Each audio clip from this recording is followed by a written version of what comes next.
palag sa di kau nakadawayan da amadig kau ngan sa di kakadir waduaw nakauaw liwa anak inan nastuaw umaya naman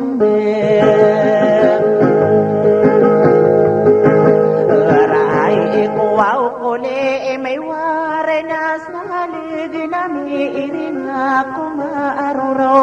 maatarwaw pasalin de wani yabung ire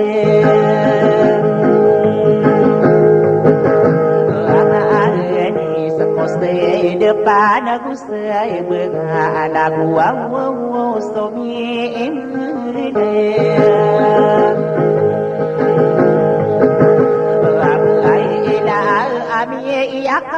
pagi marana ko tandino pagilide ino ko na mga anunod kagilagkilaan ko wisni ay manawpit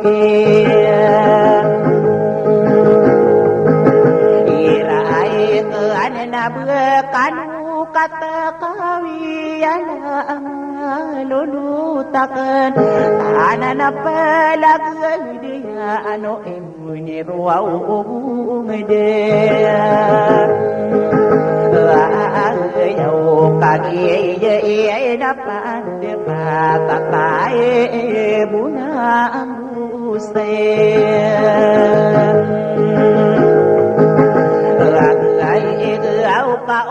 badi kalu na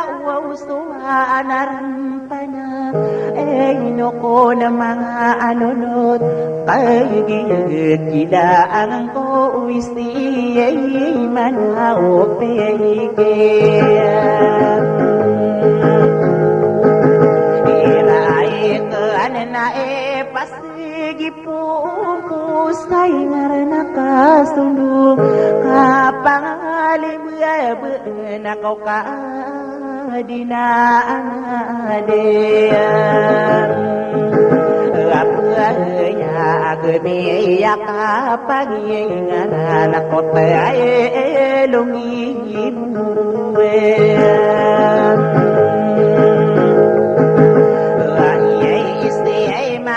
ingareno pusimben ang areno tuwentano iyano ko na mga adato gusto na ngumaba iyo awos silaw at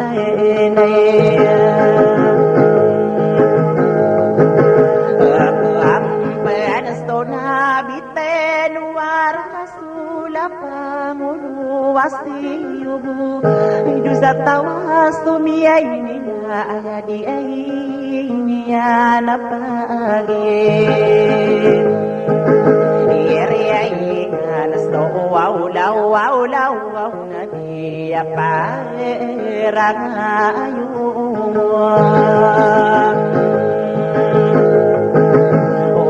ay madinami inirampi ko pasti ke kami ia pede ko danilin tiya biya o rasul benih na mapaagu tastadu wow ni aku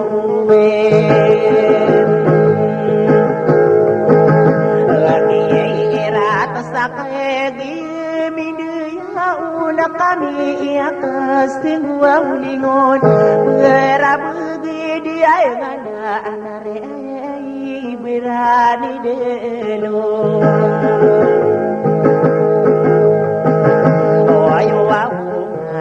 Pwesting ko au kare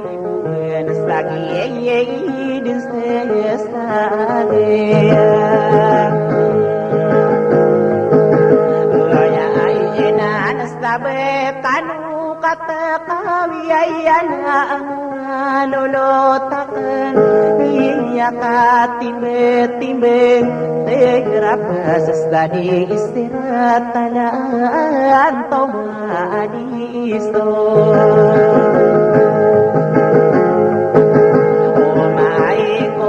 kagiyai na pandupe tapara buorina arino siera na maraga agos tumano wang wawuda apalaya kiyula kita rapeng sosadi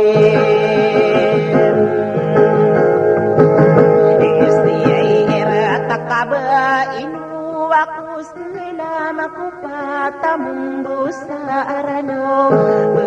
aku pekiai saya atas tada airomi ala kekagi napan depan tapara bahore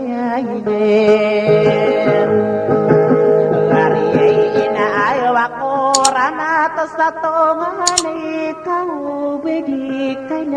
kalau oh sopepekan di patana dinamia kain ada mami sabar pasana depan sai inore ibune aku de nakaleng nakibulug na iduk deran tahun Temu matetangka Naradan kono tahun Sasi bintang dari sere Kain wawa ulang wa alo tayak